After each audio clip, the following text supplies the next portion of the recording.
शहर से दूर जंगल में बने हुए फार्म हाउस की खिड़की पर रजत खड़ा होकर अपने बगीचे की ओर देख रहा था। शहर से दूर होने की वजह से फार्म हाउस के चारों तरफ अजीब सी खामोशी थी। इतना सन्नाटा था कि घड़ी की आवाज भी साफ साफ सुनाई दे रही थी। बालकनी से आती हुई तेज हवा के कारण उड़ते हुए पर्दों की आवाज उस सन्नाटे में अलग ही खौफ पैदा कर रही थी। ठीक उसी समय घड़ी में रात के 11 बज रहे थे। रजत को बगीचे में कोई औरत बैठी हुई नजर आ रही थी। जैसे ही उस औरत ने मुड़कर रजत की ओर देखा, उसका भयानक चेहरा देख रजत की चीख निकल गई। उसे यूं चीखते देख उसकी पत्नी मोना उसके पास आकर खड़ी हो गई। क्या हुआ रजत, क्यों चीख रहे हो? मोना, वो देखो वहां पर, कहते हुए रजत ने उस औरत की ओर इशारा किया। जैसे ही मोना ने उस तरफ देखा, वहां पर कोई नहीं था। क्या है उस तरफ? क्या बता रहे हो? मोना का सवाल सुनकर रजत गुस्से में बोला, अरे वो देखो सामने कौन है? कोई नहीं है वहां पर। मोना की बात सुनकर रजत हैरानी से उस ओर देखने लगा। वहां पर कोई भी नहीं था। रजत सोचने लगा कि ये सब क्या है, कौन है वो जो मुझे नजर आ रही थी, कहीं वो। सोचते हुए रजत के सर पर पसीना आ गया। तभी कमरे में किसी चीज के गिरने की आवाज आई। रजत और मोना तुरंत कमरे में पहुंचे तो उन्होंने देखा फर्श पर कांच का जग टूटा हुआ पड़ा था। दूर दूर तक कांच के टुकड़े फैले हुए थे। ये अचानक से जग कैसे गिर गया? कुछ नहीं है, देखो वो बिल्ली बैठी हुई है, उसी ने गिराया होगा। कहते हुए मोना कांच बटोरने लगी, मगर वो बिल्ली रजत की ओर घूरती हुए देख रही थी। अचानक ही उसकी सफेद आंखें लाल हो गई और वो रजत पर झपट्टा मारते हुए कूदी। उसे अपने ऊपर कूदते देख रजत की चीख निकल गई और उसने अपनी आंखें बंद कर ली। कुछ पल के बाद जब उसने अपनी आंखें खोली तो वहां पर कोई नहीं था। मोना, वो बिल्ली कहाँ गई? रजत, आज क्या हो गया है तुम्हें? बिल्ली थी, कहीं चली गई होगी। क्यों परेशान हो रहे हो? चलो सोते हैं। कहते हुए मोना उसका हाथ पकड़कर उसे पलंग पर लिटा दिया। रजत अभी भी कुछ सोच रहा था। ऊपर चलते हुए पंखे में उसे एक साया नजर आ रहा था। मोना को कुछ भी नहीं बताकर आंखें बंद करते हुए वहीं लेट गया। सारी रात वो भगवान का नाम ले रहा था। मोना उसकी हालत देख मुस्कुरा रही थी। उसने अपने हाथों से रजत के गालों पर हाथ फेरा तो उसकी आंखें सुर्ख लाल और हाथों के नाखून काले और बड़े हुए थे। अगली सुबह ब्रेकफास्ट टेबल पर भी पूरे वक्त रजत अनमना रहा और चुपचाप ब्रेकफास्ट कर रहा था। मोना, मुझे वापस अपने घर जाना है, यहाँ फार्म हाउस पर नहीं रहना है। मैंने अपना सामान पैक कर लिया है, तुम भी अपना सामान पैक कर लो। क्या यार रजत, अभी कल ही तो आए हैं। इतनी खूबसूरत जगह है, मैंने तो पूरा फार्म हाउस ठीक तरह से घूमा भी नहीं है। हम लोग कहीं नहीं जा रहे हैं। कहते हुए वो अपनी बड़ी लाल आंखों से रजत को घूर रही थी। अचानक ही उसकी लाल आंखें नॉर्मल हो गई और वो प्यार से मुस्कुराते हुए रजत से बोली, रजत, मेरा यहाँ पर रुकने का मन था, इसीलिए मैंने बोल दिया। अगर तुम यहाँ नहीं रहना चाहते तो हम लोग वापस शहर चले जाएंगे। वैसे भी इतनी दूर से तुम्हें ऑफिस जाना टफ होता होगा। हम लोग अगले वीकेंड आ जाएंगे। मोना की बातों में ना जाने कैसा सम्मोहन था कि वो मोना से बोला, कोई बात नहीं मोना, तुम्हारा यहाँ पर रुकने का मन है तो हम लोग यहीं रुक लेंगे। कोई फर्क नहीं पड़ता कि यहाँ से ऑफिस कितना दूर है। अभी जा रहा हूँ, शाम को जल्दी आ जाऊंगा। कहते हुए रजत ऑफिस के लिए निकल गया। उसे जाते देख मोना रहस्यमय तरीके से मुस्कुरा रही थी। रजत ऑफिस में पहुंचा तो उसकी सेक्रेटरी ने बताया कि आज ऑफिस में नई जॉब के लिए इंटरव्यू है। उसकी बात सुनकर रजत ने कहा, एक एक करके सभी कैंडिडेट को अंदर भेज दो। रजत के कैबिन में उसके साथ 2 लोग और इंटरव्यू ले रहे थे। 1-2 कैंडिडेट के बाद एक मासूम सी लड़की रजत के कैबिन में दाखिल हुई। उसके चेहरे पर बहुत ही सौम्यता थी। येलो रंग की लॉन्ग कुर्ती, उसके नीचे गुलाबी लेगिंग्स, साथ ही हाई हील। चेहरे पर लिपस्टिक और काजल के अलावा कोई और मेकअप अप्लाई नहीं किया था, मगर फिर भी इतनी खूबसूरत लग रही थी कि देखने वाले की नजर उसी पर टिक जाए। उसकी आवाज में जो कशिश थी उसमें खोकर जैसे ही रजत ने अपनी गर्दन ऊपर उठाई, सामने खड़ी लड़की को देखकर रजत के चेहरे पर पसीना आ गया। वो रजत के जवाब का इंतजार किए बिना कैबिन के अंदर दाखिल हो गई। उसका मुस्कुराता हुआ चेहरा देख रजत के चेहरे के भाव बदल रहे थे। वो मन ही मन बोला, हूबहू वही चेहरा, वही शरीर की बनावट, कहीं वो तो नहीं? मगर ये कैसे हो सकता है? उसके मन में अजीब सी बेचैनी हो रही थी। वो डर के कारण कांप रहा था। एक पल भी उस लड़की के सामने नहीं बैठ पाया और अपनी चेयर से उठ गया। एक्सक्यूज मी, मेरी तबीयत ठीक नहीं है, हम लोग इंटरव्यू कल करेंगे। कहता हुआ रजत वहां से उठकर बाहर निकल गया और सीधे अपने फार्म हाउस पहुंचा। वहां पर मोना उसे इतनी जल्दी ऑफिस से आया देख हैरान थी, मगर रजत ने उससे कुछ भी बात नहीं की और सीधा अपने कमरे के अंदर चला गया। अपनी अलमारी खोलकर वो कुछ ढूंढने लगा। जल्द ही उसे एक फोटो फ्रेम मिली जिस पर उसी लड़की की तस्वीर थी। वो लड़की तो बिल्कुल मानसी की तरह दिख रही थी। कहीं वो मानसी तो नहीं? नहीं, ये मुमकिन नहीं है। मैंने मानसी को अपने हाथों से मारा है, फिर वो कैसे जिंदा हो सकती है? नहीं, ये मेरे मन का भ्रम होगा। हाँ, मेरे मन का भ्रम है ये। कहते हुए रजत ने अपने हाथ में रखी हुई फ्रेम फेंक दी। फ्रेम जमीन पर गिरती उसके पहले ही मोना ने उस फ्रेम को पकड़ लिया। कौन है ये? किसकी तस्वीर को तुम यूं फेंक रहे हो? कहते हुए मोना का चेहरा अचानक से सफेद हो गया था और आंखों की जगह काले गड्ढे। वो उस तस्वीर को लेकर धीरे धीरे आगे बढ़ने लगी।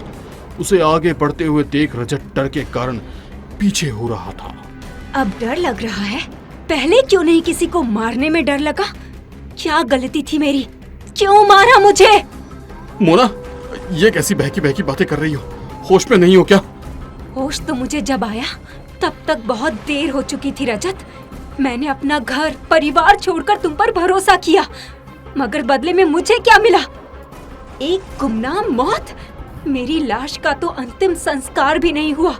इसी कारण आज भी मेरी आत्मा भटक रही है, मगर अब मेरी आत्मा को मुक्ति जरूर मिलेगी। तुम्हारी मौत के बाद मैं खुद को मुक्त कर दूंगी। कहते हुए मोना धीरे धीरे रजत की ओर बढ़ने लगी। मानसी, तुम इसका मतलब आज मेरे ऑफिस में भी तुम ही आई थी? मानसी, मुझे माफ कर दो, मुझे माफ कर दो। तुम्हें क्या मिलेगा? मैं पुलिस के सामने अपना गुनाह कबूल कर लूंगा और तुम्हारी लाश का बकायदा अंतिम संस्कार भी कर दूंगा। मुझे जाने दो यहाँ से। तभी मोना एकदम से नॉर्मल हो गई और उसके पास वही मानसी नजर आने लगी। दोपहर में जो इतनी खूबसूरत लग रही थी, अब उतनी ही भयानक नजर आ रही थी। बिखरे हुए बाल, चेहरे और हाथ पैरों पर मिट्टी, शरीर गला हुआ, आंखें सफेद। उसे देखकर ही रजत डर से कांप रहा था। रजत की आंखों के आगे कुछ दिन पहले का मंजर नजर आने लगा। Mansi, I love you. I love you too Rajat. तुम्हारे लिए खुशखबरी है, हमारे प्यार की निशानी इस दुनिया में आने वाली है। What? देखो, मैं पहले से ही शादीशुदा हूं और इस बच्चे की प्रेगनेंसी तुम कंटिन्यू नहीं कर सकती। What? इतना बड़ा धोखा? मैं तुम्हें सबके सामने एक्सपोज कर दूंगी। ऑफिस में भी तुम किसी को मुंह नहीं दिखा पाओगे। तुम मुझे धमकी दे रही हो? तुम्हारी जैसी कितनी ही लड़कियों को सीधा कर चुका हूं। बोलो, कितने पैसे चाहिए तुम्हें? मैंने तुमसे पैसे के लिए प्यार नहीं किया। कहते हुए वो जाने लगी तो रजत ने पीछे से उसके सिर पर बांस मार दिया। मानसी वहीं मर गई। उस समय रात के 11 बज रहे थे। रजत ने उसकी लाश अपने फार्म हाउस में ही दफना दी। आज वही मानसी फार्म हाउस में उससे बदला लेने आई थी। रजत मानसी से बचने के लिए जैसे ही भागने लगा, मानसी ने एक झटके से उसकी गर्दन धड़ से अलग कर दी। मानसी की भटकती हुई आत्मा को शांति मिल गई है। घड़ी में ठीक रात के 11 बज रहे थे। रात के करीब 11:30 बज रहे थे। रचित अपने दोस्तों के साथ मूवी देखकर लौट रहा था। रास्ते में दोस्त अपने अपने घरों पर उतर गए। रचित अकेला कार चला रहा था। कितनी बार सोच लो, मगर मूवी देखते हुए रात हो ही जाती है। अरे ये लोग ना अपने अपने रास्ते पर उतर जाते हैं और सुनसान सड़क पर मैं अकेला बचता हूँ। ऊपर से ड्राइवर को भी आज ही नहीं आना था। अकेले गाड़ी चलाने में बड़ा अजीब सा लगता है। ऐसा करता हूँ, आज शॉर्टकट ले लेता हूँ। रचित ने खुद से बातें करते हुए गाड़ी चहल पहल वाली सड़क से उतारकर सुनसान सड़क पर ले आया। वो भी कुछ दूर चला ही था कि अचानक खाली पड़ी सड़क पर उसकी कार के सामने एक लड़की आ गई। रचित कुछ सोच समझकर कार रोक पाता उसके पहले ही कार उस लड़की से जा टकराई। रचित बहुत डर गया कि एक बार को तो उसका मन हुआ कि तुरंत गाड़ी तेज भगाकर वहां से निकल जाए, मगर उसके ज़मीर ने इस बात की इजाजत नहीं दी। उसने ड्राइविंग सीट पर बैठे बैठे ही रोड पर आगे और पीछे की तरफ देखा। सड़क पर कोई भी दूसरी गाड़ी नहीं आ रही थी। सुनसान सड़क पर इस लड़की को इस हालत में छोड़कर चला गया तो हो सकता है कि सुबह तक ना बचे। मुझे इसकी मदद करनी ही होगी। सोचते हुए रचित गाड़ी से नीचे उतरा। डरते हुए उस लड़की की तरफ अपने कदम बढ़ा रहा था कि वो ये देखकर हैरान हो गया कि पूरी सड़क खाली पड़ी है, कोई लड़की घायल नहीं हुई है। उसने कार को चेक किया तो कार पर भी कोई डेंट नहीं था। ये कैसे हो सकता है? वो लड़की कहाँ गई? अभी थोड़ी ही देर पहले तो मेरी कार से टकराई थी, इतनी जल्दी कहाँ जा सकती है? मैंने बहुत अच्छे से उसका चेहरा देखा था। रचित ने अपनी कार के चारों तरफ घूमकर देख लिया, कोई भी लड़की नजर नहीं आई। डरते हुए रचित ने अपने दोस्त को फोन लगाने के लिए अपना मोबाइल अपने हाथ में लिया तो उसने देखा कि रात का 1 बजा है। वो हैरान हो गया क्योंकि मूवी देखकर वो लोग 11:30 बजे निकले थे। जब इस सड़क पर उतरा था उसकी घड़ी में 12 बज रहे थे। इतनी जल्दी 1 कैसे बज गया? उसे भागकर अपनी गाड़ी की घड़ी चेक की तो उसमें भी 1 ही बज रहा था। ये कैसे मुमकिन है? मुझे तो लग रहा है कि केवल 10 मिनट पहले की तो बात है जब मैंने इस सड़क पर गाड़ी डाली थी। इतनी जल्दी 1 कैसे बज गया? मुझे कुछ समझ नहीं आ रहा है, क्या करूं? अभी मनन को कॉल करता हूं, मैं उसे यहीं बुला लूंगा। मगर उसने मोबाइल हाथ में लिया तो उसमें नेटवर्क भी नहीं था। वो डरते हुए अपनी गाड़ी की ड्राइविंग सीट पर पहुंचा और गाड़ी तेज स्पीड में चलाकर अपने घर पहुंच गया। गाड़ी से उतरते वक्त उसे अपनी गाड़ी की बैक सीट पर वही लड़की बैठी हुई नजर आई। उसे तुरंत अपनी गाड़ी की बैक सीट का दरवाजा खोला तो वहां पर कोई नहीं था। ये सब मेरे मन का भ्रम है या हकीकत? सोचते हुए रचित अपने घर में दाखिल हुआ। घर के दरवाजे खुलते ही उसे लगा कि मानो कोई और भी उसके साथ उस घर में दाखिल हुआ है। घर का तापमान एकदम कम हो गया। रचित ठंड से कांपने लगा। तभी उसका पालतू कुत्ता उसके कदमों की आहट सुनकर तेजी से उसके पास भागता हुआ आता है। मगर आज रोज की तरह उसके गोदी में चढ़ने की बजाय उसे देखकर जोर जोर से भौंक रहा था। रचित उसके करीब जाकर उसे शांत करने की कोशिश करने लगा तो वो पीछे हटकर और तेजी से भौंकने लगा। रचित ने पीछे मुड़कर देखा तो उसे कोई नहीं दिखा, मगर कुत्ते को वो लड़की नजर आ रही थी। उसी को देखकर कुत्ता जोर से भौंक रहा था। उसकी आवाज सुनकर घर के दूसरे लोग भी बाहर आ गए और उसे शांत कराने की कोशिश करने लगे, मगर आज उसका व्यवहार बहुत ही अलग था। कितनी बार कहा है तुम लोगों से घर में कुत्ता नहीं पालना है, मगर तुम लोग मेरी सुनते ही कहाँ हो। आधी रात को तमाशा बना कर रखा हुआ है। आस पास वाले लोग पुलिस में कंप्लेन कर देंगे, तब तुम्हें बात समझ आएगी। चुप करो इसे कोई, वरना मैं अभी इसे घर से बाहर निकाल दूंगी। माँ की बात सुनकर रचित की बहन उसके गले का पट्टा पकड़कर उसे घसीटते हुए एक कमरे में बंद करने के लिए जाने लगी, मगर वो बार बार पीछे मुड़कर जोर जोर से भौंक रहा था, मानो उस अनजानी लड़की को घर से बाहर निकालने की कोशिश कर रहा हो। रचित को वैसे ही कुछ समझ नहीं आ रहा था। ऊपर से उसके कुत्ते का इस तरह का व्यवहार। उसने अपने आसपास एक निगाह डाली और गहरी सांस लेकर अपने कमरे में चला गया। पिछले 2 घंटे में रचित के साथ जो कुछ भी हुआ था उसमें वो बुरी तरह से दिमागी रूप से परेशान हो चुका था। कुछ देर अपने पलंग पर बैठे बैठे कुछ सोचने के बाद वो लेट गया और उससे नींद आ गई। कुछ ही देर बाद उसकी आंखों के सामने वही सड़क का एक्सीडेंट वाला सीन घूमने लगा। वो नींद में ही बेचैन होकर अपने हाथ पैर फेंक रहा था।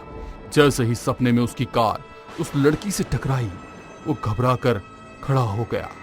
वो बुरी तरह से पसीने पसीने हो रहा था। वो अपना सिर पकड़कर जोर से चीखना चाह रहा था, मगर उसकी आवाज गले में ही अटक कर रह गई। वो आवाज देकर अपने घर वालों को बुलाने की कोशिश कर रहा था, मगर नाकामयाब रहा। गहरी सांस लेकर उसने खुद को नॉर्मल करने की कोशिश की।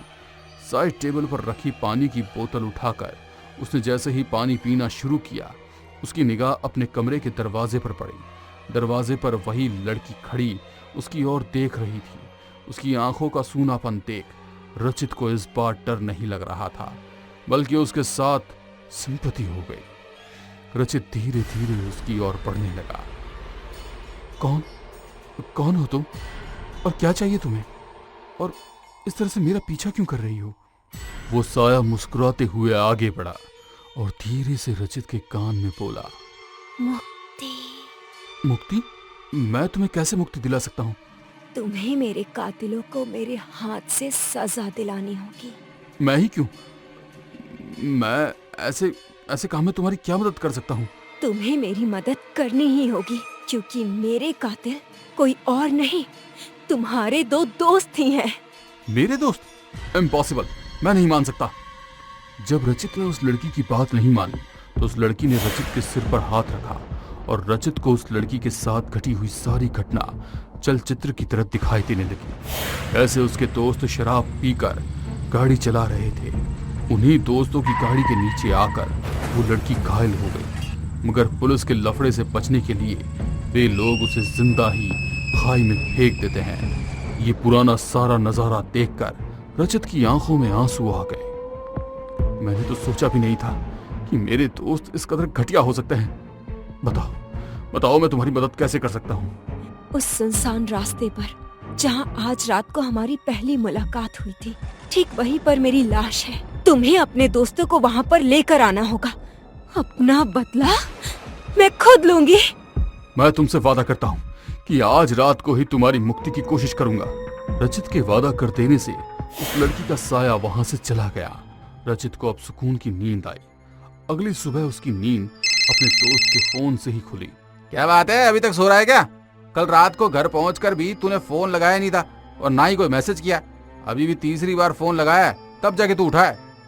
रचित का अपने दोस्त से बात करने का बिल्कुल भी मन नहीं था, मगर खामोशी से उसकी बातें सुन रहा था। फिर कुछ देर बाद रचित ने कहा, मनन, आज रात को जरूरी बात है तो मिलते हैं। कुछ खास काम है मुझे तुझसे, और अपने साथ वैभव को भी ले आना। हाँ ठीक है, कहाँ मिलना है बता? मेरे घर के बाहर जो कैफे है ना, वहां पर मिलते हैं। उसके बाद तुम्हें एक खास जगह लेकर चलूंगा। शाम को जब तीनों दोस्त कैफे में मिले, उसके बाद रचित उन दोनों को अपने साथ उसी जगह पर ले गया।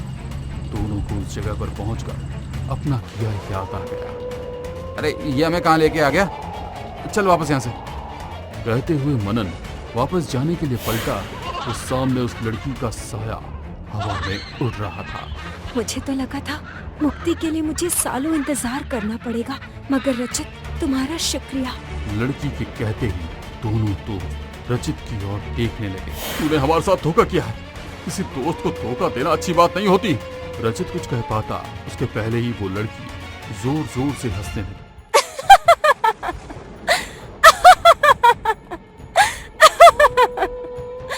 दोस्ती में धोखा? ये बातें तुम्हारे मुंह से शोभा नहीं देती। तुमने भी तो मुझे धोखा देकर ही यहाँ बुलाया था। Tit for tat। तुम लोगों का भी अंतिम समय आ गया है। कहते हुए वो लड़की मनन के शरीर में दाखिल हो गई और मनन का चेहरा विकृत हो गया। उसने वैभव का हाथ पकड़ा और उसे एक लात मारकर जमीन पर गिरा दिया। फिर जमीन पर ही घसीटते हुए उसे खाई के करीब ले गई। वैभव का हाथ पकड़कर मनन खाई में कूद गया। दोनों की चीख से सुनसान सड़क गूंज उठी। वो लड़की हवा में उड़ती हुई रचित के सामने आई। तुम्हारा बहुत बहुत शुक्रिया कि तुम उन दोनों को यहाँ लेकर आए। जिस तरह मेरी लाश को चील कौओं ने अपना भोजन बना लिया था, उन दोनों की लाशों को भी चील कौए नोच नोच कर खाएंगे। मेरी आत्मा अपना बदला लेकर संतुष्ट हो गई है। अब मेरे जाने का समय आ गया है। कहते हुए उस लड़की का साया एक ज्योति पुंज में बदल गया और आसमान में चमकते हुए तारे के पास जाकर विलीन हो गया।